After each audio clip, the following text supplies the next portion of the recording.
Good day to our amazing listeners, and welcome back to another episode of Sphere Rocket Podcast Network, your go to destination in exclusive conversations with top tier real estate professionals. I'm your host, Sweet, and today we have a privilege to sit down with a remarkable guest.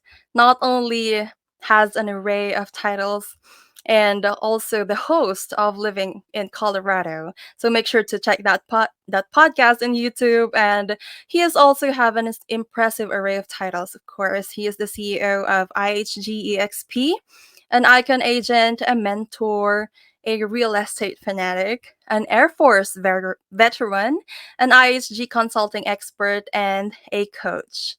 Okay, and to add a personal touch to that, of course, he is the father of the CEO of and founder of Sphere Rocket Virtual Assistants. So please join me in giving a warm welcome to the incredible Mike Nelson.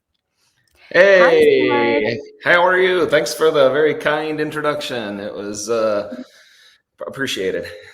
Yeah, it was lovely to have you here in the podcast. It was a pleasure. And yeah, welcome. Thank you. I'm excited to join you all, and like watching all the big things your company is doing. So it's always an honor for me to jump on here and provide any kind of value that I can. Yeah, I love that. Yeah, so yeah, I'm really thrilled to have you here and know about your expertise, especially with real estate. So let's dive right in with your journey with how you start in the real estate business. Yeah, no, that's great. So I think a lot of my life experiences and choices in businesses led me to where I am today, specifically in real estate. Looking back at my history, I did 19 years with a company called IBM, kind of an internationally known technology computer. Used to be a scale company when it first started, but anyways, that was way before my time. But I became a first line manager there, completed my college degree, learned how to lead people in a corporate setting per se, a lot of leadership training, things of that nature.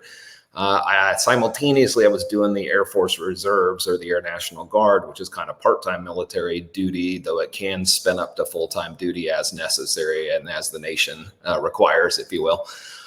So in that case was a different style of leadership that was learned. That was more about survival and keeping all your men and women, surviving in different situations and just leading them to training base, a lot of training base in that capacity, because there's not a lot of time to think in certain situations. So a lot of that is training. So we learned how to be really good trainers, I would say, but also leading men and women was really important in that job role as well. So fast forward to 19 years at IBM, decided to part ways with that company and jumped right into real estate. I was probably 37, 38, somewhere in that neighborhood, Mm. 39 years old. And I was like, why not? Right. I feel like I've had a lot of experience in business, not really running a business, but being part of a business, right, at pretty high levels. And yeah, that took me right into real estate when I think Justin was my oldest. So he was probably 14 or 15, maybe somewhere in that neighborhood when we jumped into that. So that kind of takes me to where we're at in real estate. Love that. That's a really long journey with you in getting to the real estate industry. So I'm just Oh, curious, Sir Mike. Yeah. Oh, yeah, I'm just curious, Sir Mike. Like, what was that? Of course, from different industry to to the real estate industry. So, what that spark of inspiration that you had to decide to enter real estate business specifically? I think it was interesting in the corporate world was a lot of you were kind of it was downward pressure from the top, meaning, hey, we only have this much budget, we can only pay this people this much money. No matter how they perform, if the market's tough, which I get it, right? It's all about making a profit as a business, because if you're not making a profit, you're not in business very long. Yet I wanted to be able to carve my own path, and I felt like I had the discipline. I felt like I had the can-do attitude, kind of the perseverance mindset to get through it. What a lot of entrepreneurs fail out is just that lack of commitment, right, and execution. So those jobs gave me the opportunity to do that, because if you don't execute in the corporate world or in the military, then there's different fallouts from that. But so anyways, that's kind of I believe that that benefited us. So. Yeah, love that, love that. So now with your, of course, every businesses, now that you're in the real estate industry, of course, every successful business has its unique strength. So would you mind introducing your real estate business with us? And what do you think is your business superpower? Oh, it's a great question. So, yeah, I think where we are today, we grew a business up until the market shifted here. I would just kind of use those metrics because they're a little better than the last year or so.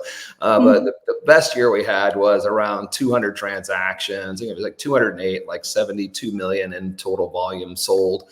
A couple $1 million. I think it's 2.2 million in revenue to the business. So pretty sizable. It put us in like the top half of 1% of realtors across the nation. With those numbers, we were recognized by Real Trends, which is kind of an independent company that verifies credentials through all the companies to make sure people aren't blowing smoke with their numbers. So we were pretty honored to be represented in that like 3 years in a row. I don't think we're going to hit that after last year's numbers. We have seen a little decline with our business, as many have last year. But I think, that's the superpower for me was I'm a very systems guy. I know how to build leverage and build systems around that. So it's not me, myself, and it's we, ourselves, and others, right? Where Yeah. we're growing together. I'm no longer interested in building a business by myself. I want partners. And honestly, I include a lot of times the employees on our team as partners. I truly want them to feel like they're a vested part of this business and not just somebody working for, a higher up, shall we say. So I think that's my superpower is not only the leverage piece, but also just the willingness to just go come up with an idea and go figure it out. Like I'm not one to say no much. I'm usually one that goes, hey, there's some opportunity in that. Let's go figure out what that opportunity is. Love that, love that. It's really every successful people, of course, it's not just a one-man team. There's like always people behind, like working hand in hand in that. So what are your thoughts in like the importance of delegation in everyday tasks that you have, of course, with the myriad of responsibilities that you have as a CEO? Yeah, it's a great question. I'll go back for 1 minute, but yeah, it's like they say, go fast alone, go farther together, right? And I'm a big believer in that quote and statement. But to your question about what is my leverage? What is my sorry, I was missed that question. Yeah, like what are your thoughts with like, of course, with like the many or myriad of tasks that you have in day to day, like Mhm. do you have like what are your thoughts in like the importance of delegation in leveraging your business? Yeah, I think it's really important as you are different levels of your business. To me, you always need leverage in some capacity. I'm also a big lead with revenue first. I don't want to go hire 22 people to start a job when I haven't made a dollar yet. I don't think that makes sense. I think you need to go make some money first and then reconstitute that money back into your business, which is hiring more leverage. So now you can 2x, 3x, 4x, 5x your business. And even if 2x, 3x, 4x isn't your goal, giving you time back and your quality of life is just as important, in my opinion, Mhm. right? So you have to balance that as making more money and also getting time back. So when I look at that, I always have looked at it as I want to know how to do almost everything in my business because that gives me a good mindset and framework of like if I'm asking somebody to do something, I want to know what that entails and looks like personally. So that way I can fairly evaluate them. I can go, hey, I've been there, I've done that, and you're performing at this level, good, bad, or indifferent, because I've done that before. I don't want to just take work I don't want to do and just throw it at people because that's not fair either. So I think it's really important to figure out what is the best pieces of leverage that'll give you your time back. So I think Justin always really nails it when he's like, what is your dollar per hour? Right? What is your worth? If you're worth $200 an hour, $400 an hour, whatever it is, you shouldn't probably be doing tasks that you wouldn't pay somebody to do that with, right? And I think he mentions that quite frequently. So if I'm handwriting letters, right, I don't know that that's a great use of my time. I can use an intern or a VA or somebody like that, right, to do that, because I don't know that I would pay somebody $400 an hour to do that in the real world, right? So, which is really maybe what my time is worth. Love that. Yeah, I totally agree with that. It's really having that personal touch with your business as well, like really having that hands-on work with or familiarity with all of the things that going on with the business, and that was really great. And yeah, you mentioned about having a virtual assistant, and yeah, of course, in this digital age, virtual assistants is becoming increasingly common, especially in the real estate industry. So have you ever had a virtual assistant, and how did they help you leverage your business? Yeah, great question. So I'll go back just because I'm an old guy. When I used to work at IBM, honestly, one of my final jobs the last 7 years was we were going through this globalization, right? And globalization meant work was being moved overseas, not just in the US or in some of the Western countries.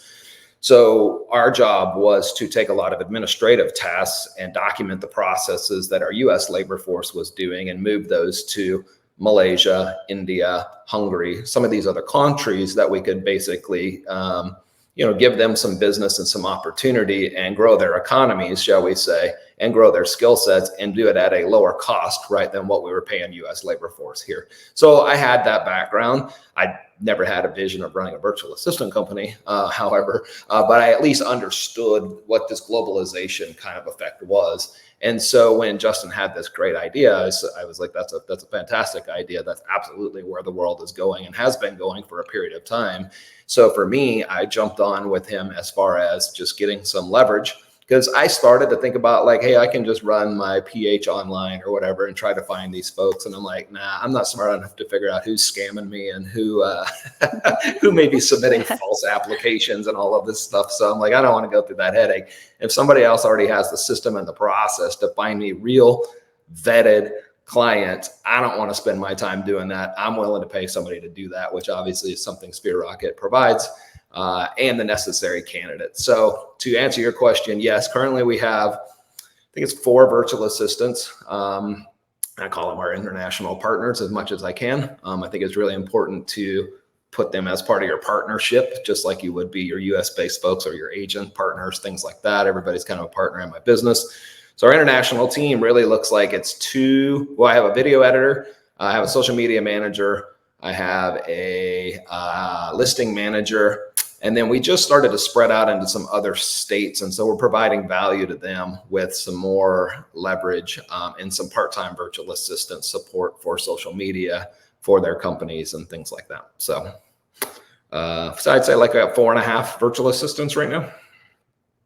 Oh, that's great. Yeah. And yeah, I agree with you, like with calling them international partners. That was really great to have them like business partners instead of like having them like working with you.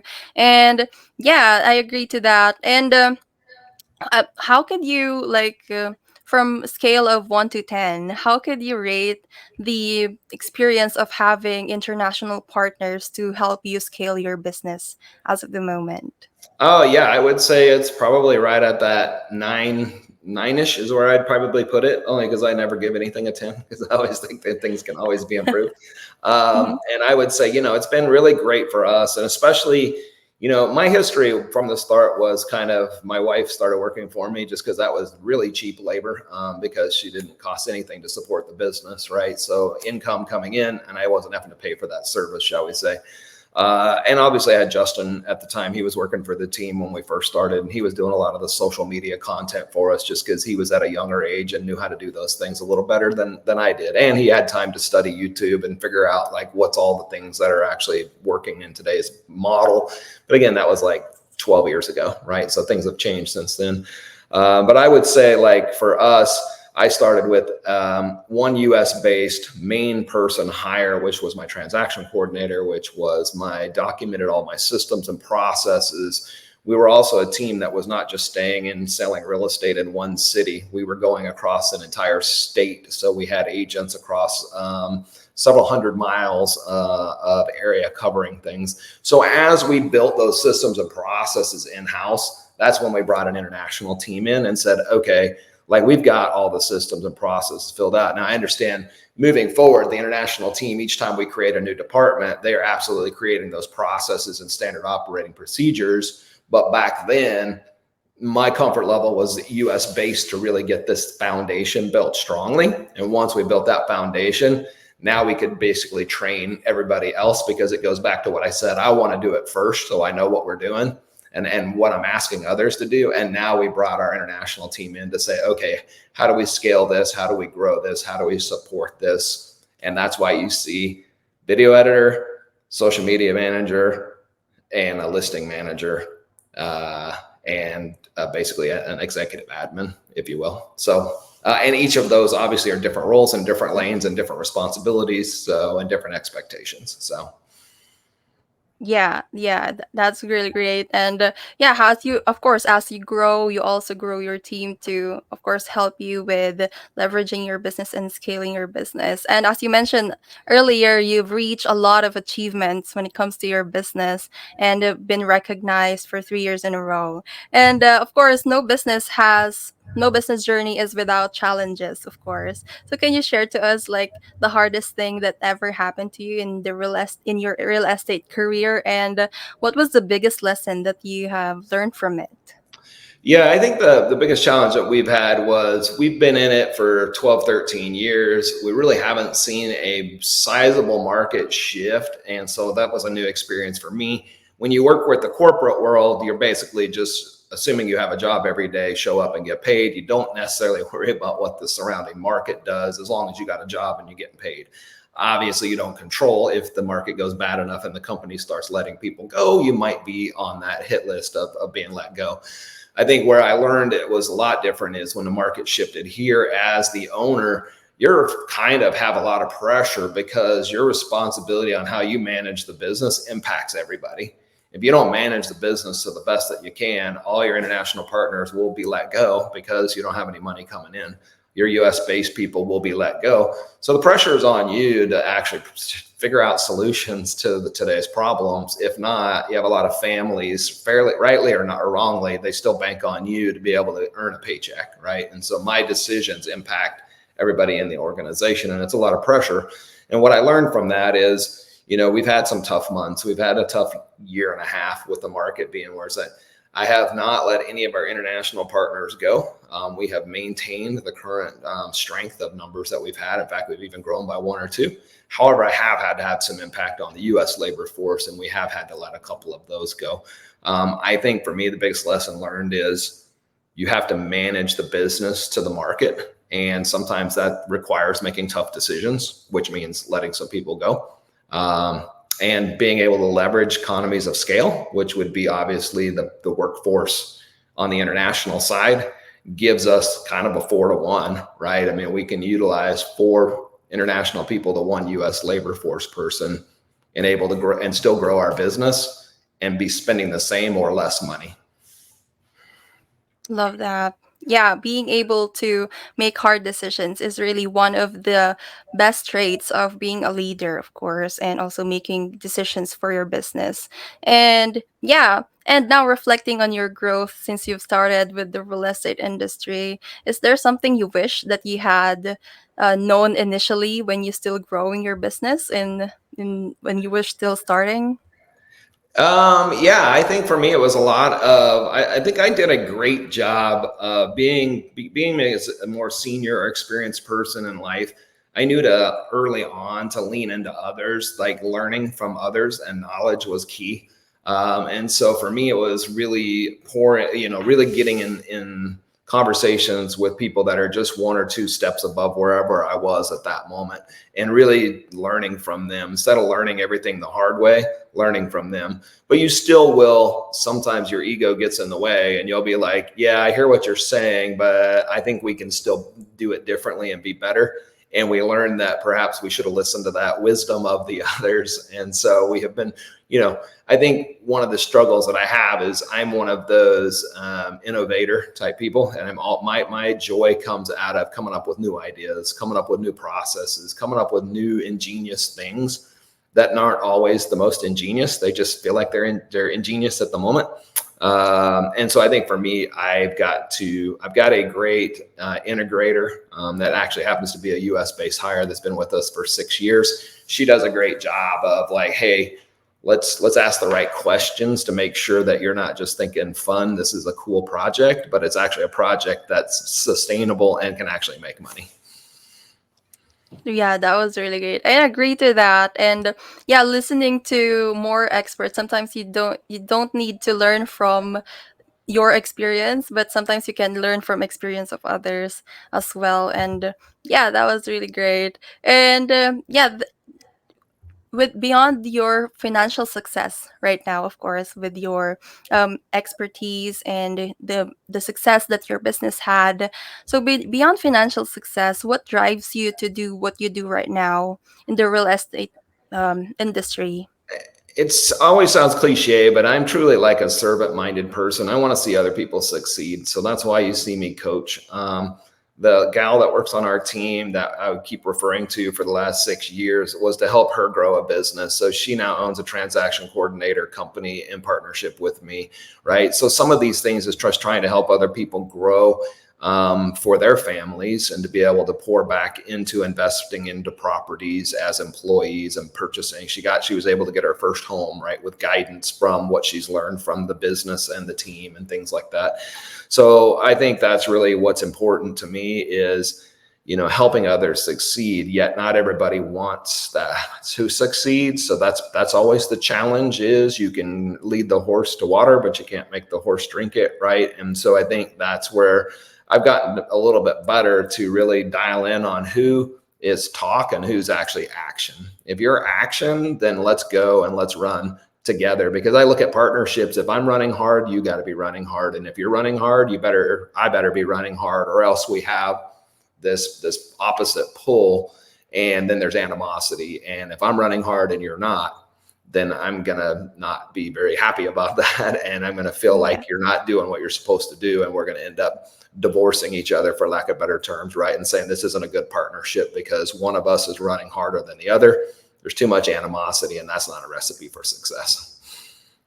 I totally agree with that because energy is contagious, and you have to really surround yourself with people who are like-minded and has the same values as you. So you mentioned, Sir Mike, about coaching. So can you talk a little bit about how does coaching happen in real estate business? Because of course, I've known some coaches in the personal development industry, so it's a bit new to me too, like no coach in the real estate. So how does that work? Yeah, so that goes back to the previous brokerage I was at. I was able to go get certified as one of their top kind of coaches. It was like 300 people in a 160,000 person organization that was able to become a coach. So went and took the training on that. So that was really great and awesome, and had the credentials within that company. Didn't necessarily translate once we left that company. But with that being said, like, it was really great to learn, because a lot of coaching used to be, in my mind, and a lot of people will say they're coaches, but really what they are doing is just telling people what to do. True coaching is helping you discover within what you need to do. Like, you need to self-discover it by me asking the right questions versus me saying, hey, sweet, you need to get off today's call and go read a 10-page book, right? That's not really coaching, right? That's more telling you what to do. So I think in real estate, it became, once we hit certain levels and we had credentials of our success, it allowed us to get into rooms that perhaps we weren't able to get into before. And now I was able to coach people for towards their real estate. See, I'm more of a business coach. I would say I'm not a transformation coach. Like mindset and all that is kind of part of business coaching, but I don't get too deep into the mindset. I'm more like the business coach that's like, what are your goals? Let's lay out a plan, and then let's check in every week on how are you doing against that plan. That's more my style, as opposed to, hey, what's in your head today? Let's unmess your head up, right? Let's fix it. Let's get better. Like, I leave that to other experts, because that mental stuff is super important. Like, no, but that's not necessarily my skill set. So Amazing. That's amazing. Yeah, thanks for sharing your expertise with coaching. Yeah. So for now, with our listeners who are aspiring to achieve the level of success that you have, what is the number one piece of advice that you want to give them? I think, like, we have core values in our business, and a couple of those core values are like integrity, right? It's servanthood, like serve others first, right? If you serve others, the rest of the stuff will come. If you make it about yourself, it's not going to happen. Be coachable, right? Those are, I know you only asked for one, but I'm just going through my core values because everybody in my organization has got to stack up to these, or else they won't be in my organization for long, or they won't get into my organization. So being coachable is another one, right? That's really important to me, is to be able to say, hey, if you're signing up to partner with us or coach with us or whatever, it only makes sense that you're coachable. But if I'm giving you coaching advice and you're not executing on it, then how do we expect to change, right? Is our patterns going to change? Is our success going to change? Are our behaviors going to change? If the answer is no, if you're not willing to be coachable. Love that. There's no harm in trying, right? And when you fail, fail forward. That's one thing that I've got from what you said. And yeah, and before we proceed to our lightning round, Sir Mike, how can our listeners, specifically, of course, in Colorado, can reach out to you, or what's the best way for them to contact you? Oh, that's a great question. Everything from our Facebook social media pages to we got a link tree out there on our social media pages. I would say those are probably the best ways to get a hold of me, because we have TikToks, Instagrams, you name it. So yeah, go out to our Instagram page or our LinkedIn page or our probably our Facebook page, and honestly, that's probably the best way to reach us. So. Love that. Love that. Thank you for sharing all of your stories and insights. And yeah, before we proceed to our next segment, let's have a quick commercial. Overwhelmed with work? Well, meet your new partner from Sphere Rocket VA. In just a click, get matched with a virtual assistant who handles all the tedious tasks. No in-person hiring, no extra office gear, just easy online help from our recruitment team. It's like having an extra pair of hands minus the hassle. So ready to relax and see your work done just like magic? Choose Sphere Rocket VA and visit us at www.sphererocketva.com. Okay, and we're back still here with Sir Mike, and it's time for our lightning round. So, Sir Mike, lightning round are just quick and fun questions. So, just one word or one phrase answers to this question. So, yeah, are you ready? Let's go. Love that. Okay, so what is your favorite business book? Oh, great question. I think it is going to be, wow, I've got so many. That's a great one. I like Millionaire Messenger. It's a unique one. It's Brandon Bouchard. And basically, it's learning how to get up and publicly speak and grow that business. So if you want to become a speaker, it just really teaches you how to be able to get to different stages and how to build your content and things of that nature. So go with Millionaire Messenger. Love that. Okay, and favorite influencer or coach? I'm more like the aggressive style. So I do like the kind of the John Cheplaks. A lot of people that he's not their cup of tea, but for me, like I like that aggressive style of, hey, you said you're going to do what you're going to do. You didn't. So I'm calling you out on it. And that's probably just my military background. I don't necessarily like people yelling at me and belittling me, but I like people that are like, dude, you didn't do what you said you're going to do. I hope you feel like crap. Yeah, holding them accountable, of Yeah. course. Yeah, and favorite lead generation method? Oh yeah, networking, big time for me. I spend more time on the road every year, getting to know other real estate agents, other business owners, and that's been huge for me. Is 100% is getting in rooms. I think teaching up on stage is helpful because it's you get to talk to 200 people in one conversation, as opposed to having 200 individual conversations. So those two things, networking and putting myself up on stage to be able to talk to people. Great stuff. Yeah, and can you share to us some of your biggest goal for 2024 business Oh, wise? 2024, really, yeah. We're looking at, I mean, man, we're growing all kinds of things. We're kind of got this unannounced military referral company that we're working on right now. I can't get into too many details, but that's going to be a nationwide thing that's going to be really cool. We want to grow our transaction coordinator company to multiple states. Right now, we're in 2 or 3. We want to get into 5 or 6 states. I just recently got my license in Arizona, so I'm in a couple of states where I practice real estate, so I'm trying to grow that. This goes back to that I'm chasing like 22 different things, so this is how we roll. So we're honestly, one of my admins is working on getting ClickFunnels certified, so we can start running some of that. And lastly, we run a coaching company with a lady by the name of Jennifer Virginia as a business partner, and that's called Thrive Legacy Community. And we are continuing to grow that. So real estate production, growing our teams, transaction coordination company, our coaching company, and perhaps and then the military referral network that we're building. So the 4 big goals in our place for 2024. Amazing, amazing. That was really great. And yeah, looking forward to seeing your goals come to life. And yeah, and what is your best Amazon purchase? My best Amazon purchase. Actually, you know what? Actually, Justin bought it, but I would say he went through Amazon. So I'm going to go with that. It was a portable hot tub. Wow. Have you been using it? I have been, because I'm old and my back is like shot. So I'm like in it every day, in the morning and in the evening. And sometimes I might even smoke a cigar in there at night just to relax before I go to bed. So best purchase ever. Wasn't by me, but it was through Justin, and it was probably through Amazon. So I'm going to go with that. Love that. Love that. And yeah, thank you so much, Sir Mike, for joining us today. It's been a pleasure having you here in our podcast. And yeah, I wish you your continued success. Thank you so much. I appreciate your time and giving me a platform to have a conversation on. Yeah, thank you so much. And yeah, there you have it, friends. Hope you learned from this episode. Don't forget to leave a comment and hit that subscribe button so you will never miss an episode. As always, if you have suggestions for future topics or guests, drop us a message. We love hearing from you. Again, my name is Sweet, and until next time, stay inspired and keep building those spheres of success.